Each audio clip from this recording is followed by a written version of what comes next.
আজ সকাল 10টা নাগাদ উত্তর 24 পরগনা জেলার বারাসাত 1 নম্বর ব্লকের অন্তর্গত দত্তপুকুর মৈত্রী সংঘ ক্লাবের উদ্যোগে 29তম বর্ষ স্বেচ্ছায় রক্তদান শিবিরের আয়োজন করা হয়। দুপুর 1:30টা নাগাদ সাংবাদিকদের মুখোমুখি হয়ে এই প্রসঙ্গে সংঘের সদস্য বলেন, এখনো পর্যন্ত 46 জন রক্তদাতা স্বেচ্ছায় রক্তদান করেছেন এবং পাশাপাশি তিনি আরও জানিয়েছেন যে আরও 20 থেকে 25 জন রক্তদাতা রক্তদান করবেন বলেই তার অনুমান।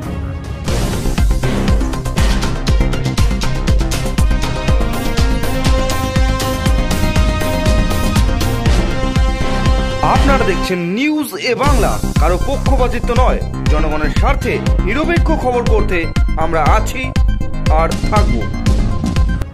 দেশের যা দরকার রক্তের, গরিব মানুষ বিভিন্ন কাজে বিভিন্ন জায়গায়, আমাদেরও এলাকা বিভিন্ন এলাকার জন্য যা যে রক্তের সংকট দেখা দিয়েছে, তার জন্যে আমরা আজ প্রায় 29 বছর ধরে আমাদের এই আমাদের ক্লাবে আমরা রক্তদান শিবির করছি। এতে মঙ্গল তো বটেই, আমরাও সব ছেলেরা একমত হয়ে যে অনুষ্ঠানটা করছে বা রক্তদান শিবির প্রতি জায়গায় হয়, এখানেও হয়, তাই বলে বলছি এটা প্রয়োজন আছে। মূলত থ্যালাসেমিয়ার মতো মারণ রোগ আক্রান্ত মুমূর্ষু রোগীদের কথা মাথায় রেখেই আজকের এই কর্মসূচির আয়োজন করা হয়েছে বলেই জানালেন সংঘের সদস্য। দেখুন, সব জায়গায় থ্যালাসেমিয়া যেভাবে প্রকল্প পড়ছে, গ্লোবাল ওয়ার্মিং যে হিসাবে আছে, ব্লাড ডোনেশন একটা সব জায়গাতে একটা ব্যবসার জায়গায় দাঁড়িয়েছে, যেটা বাস্তব কথাটা। কেন কিছু জায়গায় গেলেই বলতে হচ্ছে গভর্নমেন্ট দিলেও ট্যাক্স পাওয়ার আপ করতে হবে, পয়সা দিতে হবে, পয়সা না দিলে ব্লাড ব্যাঙ্কে ব্লাড পাওয়া যাচ্ছে না। অনেক গভর্নমেন্ট সেক্টর রয়েছে যেখানে ব্লাড চাইলেও ব্লাড পাওয়া যাচ্ছে না, বলছে ডোনার নিয়ে আসুন, না দেবে না। কিছু জায়গায় যারা ব্যবসা করছে, যারা প্রাইভেট সেক্টর থেকে ব্লাড নিয়ে যাচ্ছে, তারা সেই হিসাবে করে যাচ্ছে।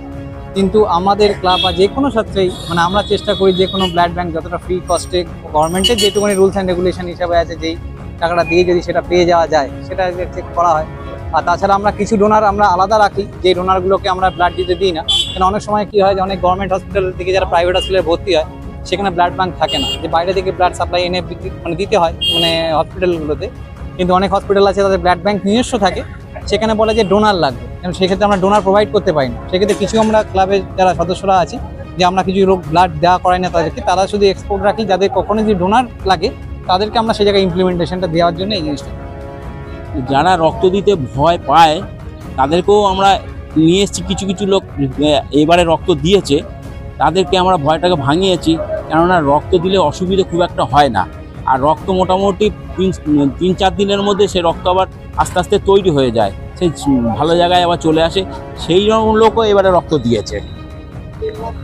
এটা হচ্ছে আমাদের একটা বাৎসরিক অনুষ্ঠান বলতে পারেন, কারণ আমরা বিগত 29 বছর যাবৎ এই রক্তদান শিবির করে এসেছি এবং এটা বছরে একটা দিনই আমরা ধার্য করি, যেই দিনটা, এবং সেটা গ্রীষ্মকালীন অবশ্যই, কারণ এই সময় রক্তের সংকটটা বেশি থাকে। সেই জন্যই আমরা এই সময়টা এই রক্তদান উৎসবটা আমরা করি। আজকে এখনো পর্যন্ত যা আমি পরিসংখ্যান দেখলাম তাতে 46-47 হয়ে গেছে, এবং এখনো আমরা আশা করি 60 ক্রস করে যাব। 60 জনের বেশি আমাদের এখানে হয়ে যাবে, এটা আমরা আশা করছি। রক্তদান করার যে ব্যাপারটা, এটা কতটা মূল্যবান বা কতটা প্রয়োজনীয়তা আছে কি বলবো? অবশ্যই প্রয়োজনীয়তা আছে।